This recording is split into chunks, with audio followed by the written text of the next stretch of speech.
I like the that. savior of Suave. Oh my god. Oh, it's in one suit. That is beautiful. You like that? I had like 8 more, but I forgot them all. Oh, goddamn. Damage. Honor thy Tarkus. Yeah, him. So, we're doing our Survivor Series 2017 predictions. We're going to have a beer tasting later on the channel if you want to hang out. But I think we'll just get right down to it. We'll maybe discuss a couple little things that have happened as far as storylines that have implications, etc., etc. But because it's the one time a year that Raw goes up against SmackDown, there hasn't been a lot of storylines other than the invasion for the men's teams and women's teams, etc., etc. So we'll start with the pre-show. It's the only championship title on the line, and it is Cruiserweight Champion Enzo Amore defending his title against Kalisto. Who do you got and why? Well, I think because it's not going to be much of an impact as far as company policy goes or as far as storyline goes, I think because Kalisto doesn't have the same impact with his character, they're going to keep the belt on Enzo, they're going to move on to another competitor who absolutely should be Cedric Alexander, who should win. God, I've been waiting for Cedric Alexander since the Cruiserweight Classic. I agree with you 100%. 205 Live is kind of in a rut. They don't have a lot going on for them right now aside from Enzo. There's some NXT call-ups I'd really like to see maybe make an impact. Sucks that Austin Aries left. But Enzo's all the Cruiserweight Classic or the Cruiserweight division has right now, so I think you got to keep the belt on Enzo. By nefarious means, Drew Gulak will probably come in and the SOFT Soft Nation will help. Yes, Drew Gulak doing it. I don't know, I haven't seen any of Drew Gulak. So Drew Gulak came out when Enzo lost his voice, and Drew Gulak came out and did his intro for him with his no-fly zone sign and his goofy little stick, and he was like, "They're all SOFT soft," and Enzo's like, "Don't ever do that again." Like, he's being a super cheeseball, and it's funny, but he'll out. Okay.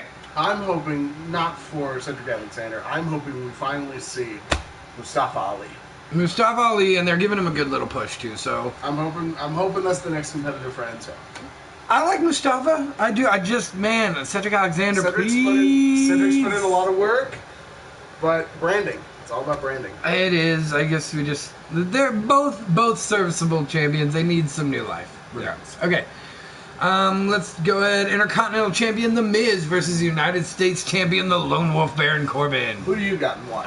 Well, this is an interesting match because it's heel versus heel, so it's going to be hard to keep the crowd into it. But I think as far as adding prestige to the belt, The Miz has done a great job of making the Intercontinental Championship matter. That being said, I think... Hey, Luke, we love you too. I think that Corbin could win with less damage to The Miz's character. Because if Corbin wins and The Miz loses, it doesn't really matter. Miz is still going to be The Miz. He's still going to have the IC title. He's still going to be the most must-see superstar.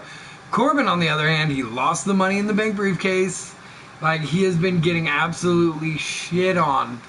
But I don't know. It's hard because The Miz has the Miz-Tourage hanging out at all times. Right. So if the Miz-Tourage cheats to win, then it doesn't make Corbin look weak because it was 3-on-1. But if Baron wins, it makes him look superhuman. Which I think they want. No, Maurice is not going to be there. She's home with the baby. So it's just Bo Dallas and Axel, yeah. Man, I don't know. I think they're going to book Baron to look strong. I can't not go with the odds. It's 3-on-1. I have to go with Miz retaining. Well, winning. It's a non-title match. I couldn't give a shit less. I hate both of them. I hate both I like The Miz. I don't give a fuck about either of them. I really don't give a shit. Miz, yeah, I've hated him since I saw him on Real World. He's awesome. No, he's not. And I've hated Baron Corbin ever since I saw his face. And not this face. Kansas City boy, though. Hometown hero. The one in his stomach. Hey, where's the shirt now, though? Thank God. He looks better. He looks better. His hair. My hair looked like his hair. That's why I have no hair. Hey, Baron. Come on, buddy. Come on. It's better. Trust me. I know. You even do almost like a little chin strap thing he does. It connects all the way. The lion's mane. I made the line from the balding a straight line down to the it's pow. It's perfect. Okay. So I really don't care. I think Miz is gonna win. I won't be surprised if Baron wins, but I also really don't care. I'm kind of the same minus I don't care. I wouldn't be surprised if Baron wins, but I think Miz is going to win. So we're 2 for 2 right now. Let's go to the title match. The champion versus champion. AJ Styles versus the Beast. That's a good match. It's a dream match. All right. I'm gonna call this a draw with an interference from Jinder Mahal and quite possibly Great Khali. That would not be a draw. That would be a Lesnar win by way of disqualification, which could set up. Not if Jinder attacks AJ, because that's who AJ took the title from. Oh, then it would be a win for AJ by disqualification on Brock's behalf. Depends. I mean, if you have Khali and Jinder there and they attack one each, that's a draw. Just blow up everybody and just end the match in a no finish. Well, then you can set up Starrcade, a triple threat match. The interesting thing about Starrcade is it's going to be a network exclusive. Oh, I like that. And it's going to be a SmackDown Finally. house show exclusive. And the only match I've really seen so far is Goldust versus... Well, that could set you up for the Jinder Mahal and AJ Styles rematch. Yeah, I think I saw Goldust versus the healthy Revival guy. Dash Wilder. I think I confused the two of them, but I think it's the one without the bald head and fucking. It's the one with hair and beard, not the one with the mustache and bald head.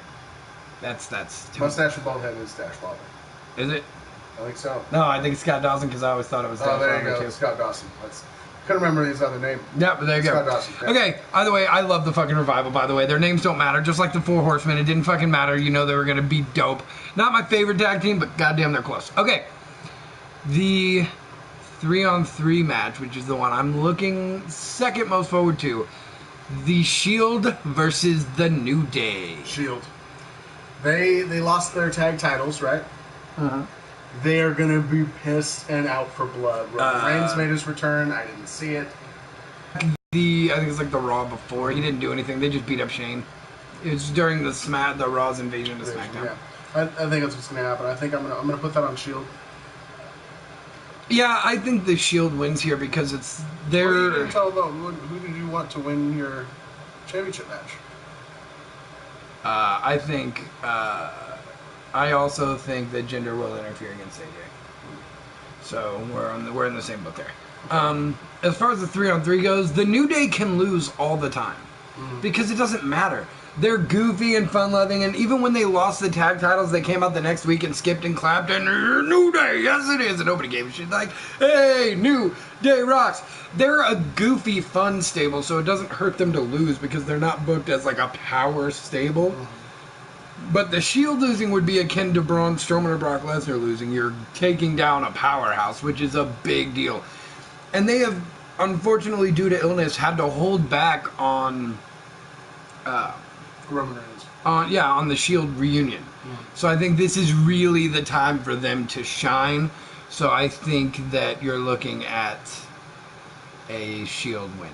I think it'll be a competitive match. I do believe it'll be the match of the night. It's a show stealer for me, 100%. I'm expecting to see something I haven't seen from Roman Reigns before. I'm thinking moveset, something's going to be different. We haven't seen him in a while. Usually when these guys come back, they do something weird. When John Cena came back, he did that weird springboard stunner. And the sunset flip powerbomb from standing. That is weird so fucking cool. Flipping. It's like the Canadian Destroyer, but the safe version. Yeah, that'd be cool. It'd be cool to see him incorporate a little bit more. I'm definitely okay with that. Because Jericho, on his drunken Instagram thing he did, was talking about favorite wrestlers to work with, and he said Roman Reigns was a great wrestler. So I'd like to see... I think he is. I'd like to see a little bit more of that talent in there, and a little less of the same 5 moveset. Okay, what are we drinking, by the way? I know you keep seeing the glasses. Might as well talk about that. This is Innocent Gun. And it's... Oak aged. It's a Scottish beer with vanilla, toffee, what did we say? A little bit of like a butter toffee and hazelnut. But we're not going to say too much because we have a beer review coming up following this. So a 36, 38 beer review, technically. Well, 37. 38 with the rum. Yeah. Hang on. Oh, my controller slipped. Oh no! No! I can fix this. I can fix this.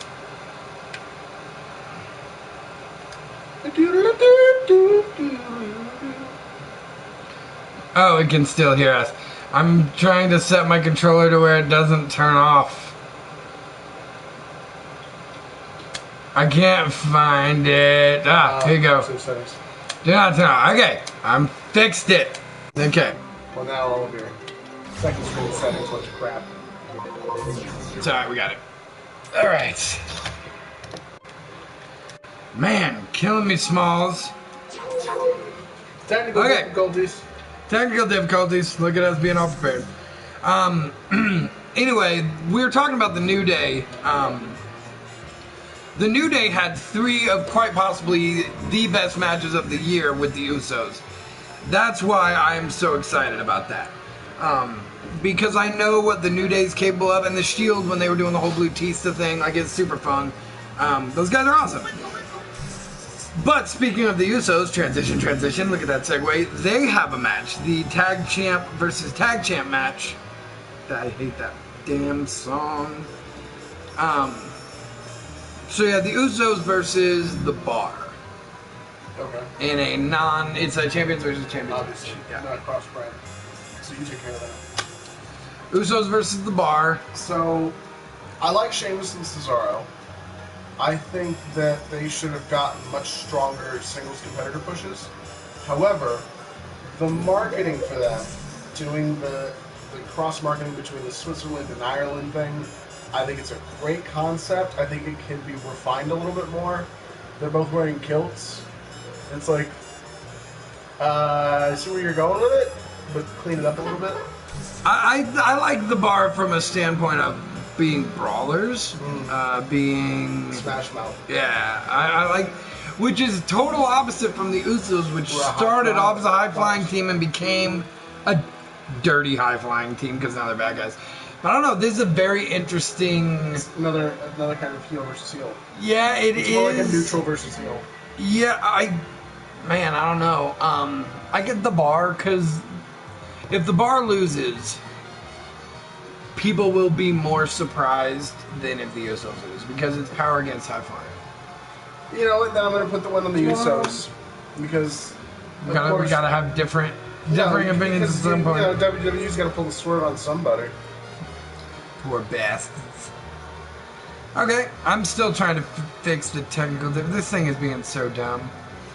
It's just loading forever. Let's do this. See if that helps.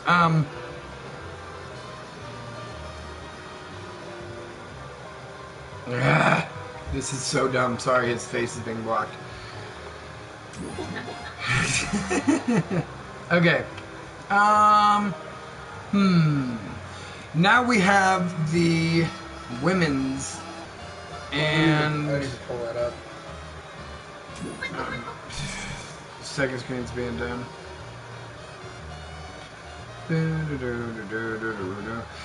So Team SmackDown, you have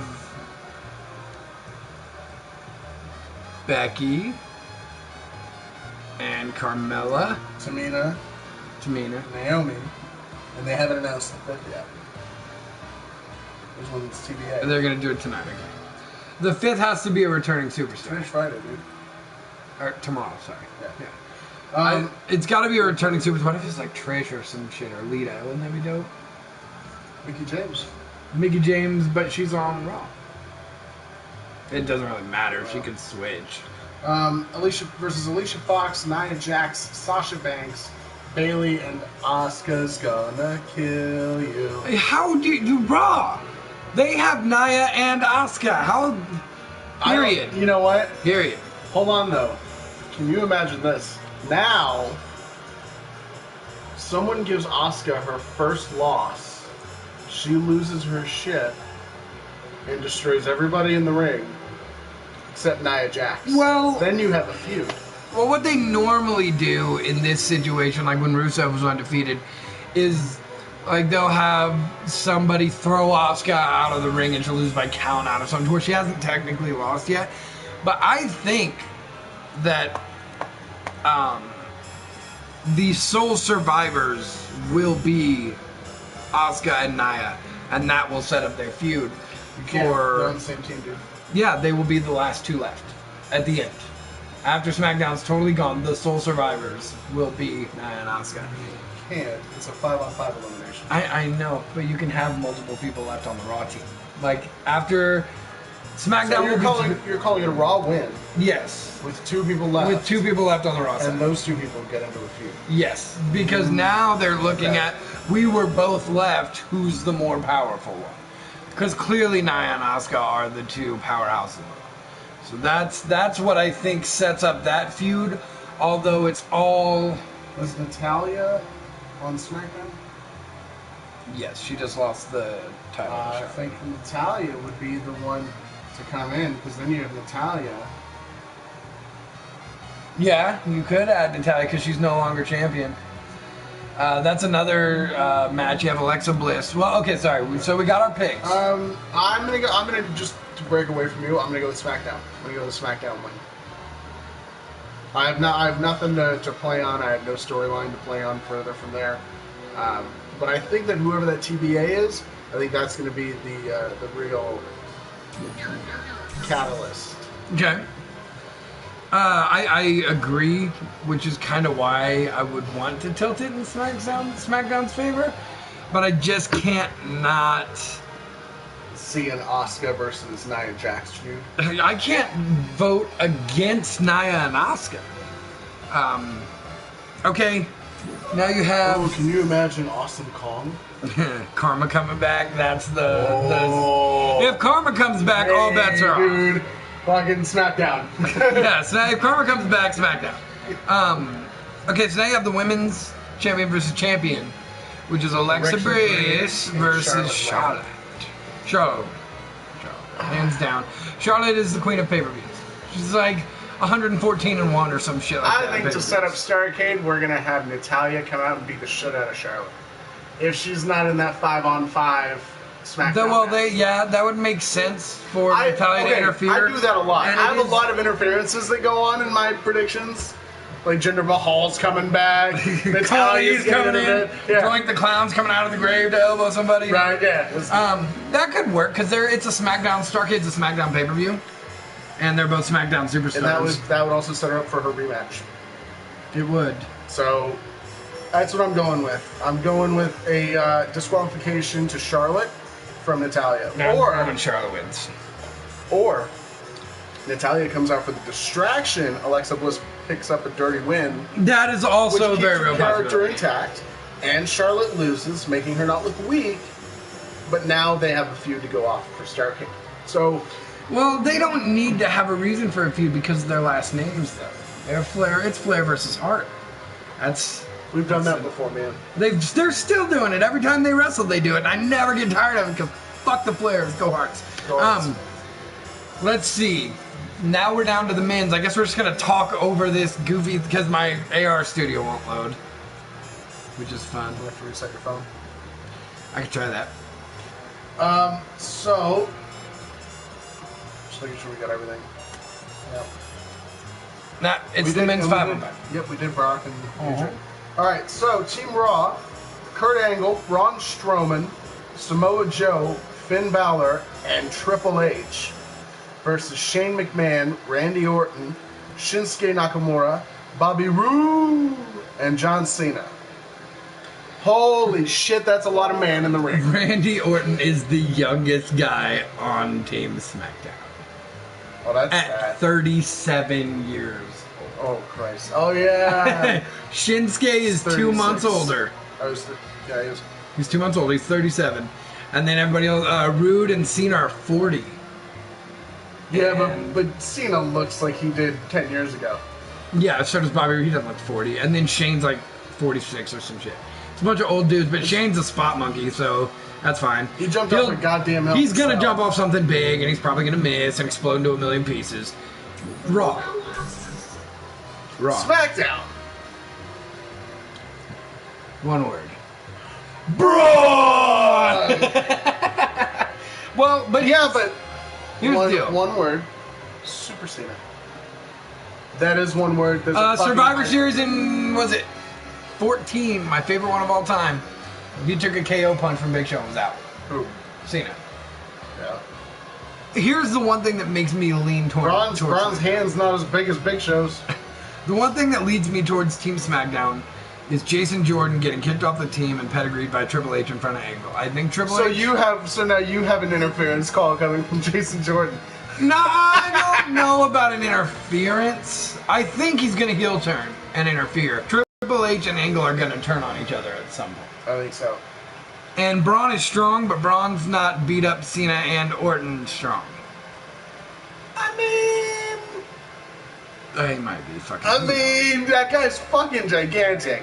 I would have said Raw all day long Until they said Braun. until that damn Triple H pedigree thing. Anything could happen with that team. And I think it ultimately sets up a WrestleMania match between Angle and Triple H. I think that's going to happen. I would love to see that. I'm excited to see Shane O'Mac and Angle go at it again because of their street fight at, I think it was... No, it's King of the Ring. It's King of the Ring. When he threw him through the glass and shit. Well, Oh, my threw God. him against the glass about 100 times, dropped him on his fucking dome, and then threw him. Dome Beast. That was the most disgusting thing I've ever seen on wrestling. The belly-to-belly, over-the-shoulder throw, Shane's back hitting the glass, sliding down, and on the head. That was fucking gross. Yeah, it was awesome. It was just, and then Shane concussed, wobbly-legged like a newborn deer. Like, do it again. Just got thrown forward because I think Angle got tired of throwing him. He was just like, nah, fuck this. They talked about it, and Shane's like, do it again. He's like, you have a death wish. He's like, hey, you gotta do it again. Finish the spot. He was a spot monkey. So, that's it. Those are the picks. Those are our picks. We'll see how we did. Sorry again for the technical difficulties. I did get all the kinks worked out. We'll make sure it doesn't happen next time. But unfortunately, the changes don't take place until I restart the whole show. Okay. So, we will start over and we will continue with the beer review. We will. We'll be back in 5 minutes. Well, I shouldn't say 5 minutes. If you're looking on YouTube, it's like the next video. Yeah. It's the one that we posted after this one. Give us a subscribe. Smash that like button! Seacrest's out. Seacrests? Yes, Seacrest's out. Pluralized. Jesus. Okay, bye. Bye. I think. Can't see the button.